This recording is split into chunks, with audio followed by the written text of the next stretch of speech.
സ്വാമിയെ ശരണമയ്യപ്പ. വെളുപ്പാങ്കാലത്ത് നട തുറന്നു.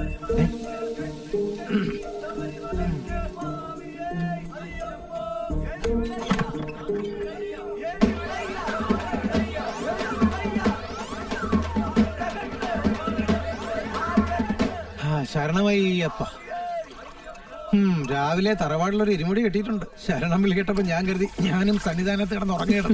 പിന്നെ നിന്റെ ദോശയുടെ ശീ കേട്ടപ്പോഴാ സംഗതിയെല്ലാം മനസ്സിലായത്.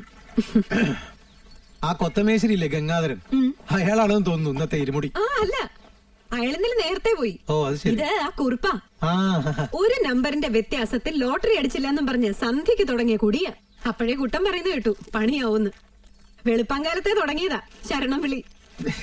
വീട്ടിൽ ബാഹുലയൻ കാർത്യായനി ദമ്പതികളുടെ സീമന്തപുത്രൻ ധനുഷും മാൻഷൻ ഹൌസിൽ പരേതനായ അച്യുതന്റെയും ജീവിച്ചിരിക്കുന്ന കല്യാണി ദമ്പതികളുടെയും ഇളയ മകൾ മണിക്കുട്ടിയുമായുള്ള വിവാഹ നിശ്ചയം പരസ്പരം ജാതക കൈമാറ്റം നടത്തി തീരുമാനിക്കാൻ പോവുകയാണ്.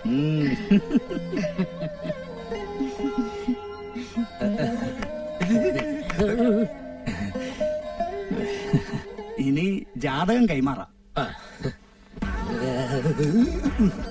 ഫുൾ ബോട്ടിൽ ഇരിക്കുമ്പോ ക്വാർട്ടർ ആളാവാൻ പാടില്ലല്ലോ. മൂത്തെണ്ണ മല പോലെ ഇരിക്കുമ്പോ ജാതകം അണ്ണൻ തന്നെ കൊടുക്കുന്നതാ നല്ലത്.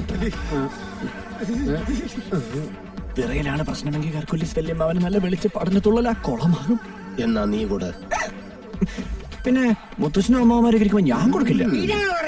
ഒരു നല്ല കാര്യത്തിൽ ഇറങ്ങുമ്പോ അടിച്ചിട്ട് ഇറങ്ങണോ? നമ്മളെല്ലാം പാമ്പുകളാണെന്ന് ഈ കൂടെ മാർക്ക് പിടി കിട്ടിയിട്ടില്ല. പാത്രത്തിന്റെ അറ്റത്ത് എല്ലാരും കൂടെ പിടി നമുക്ക് ഒരുമിച്ച് കൊടുക്കാം.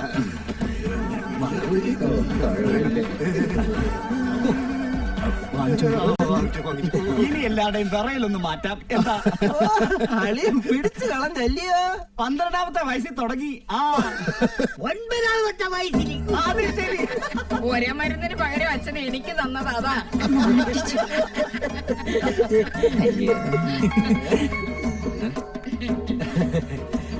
കൊണ്ടുപാടേ.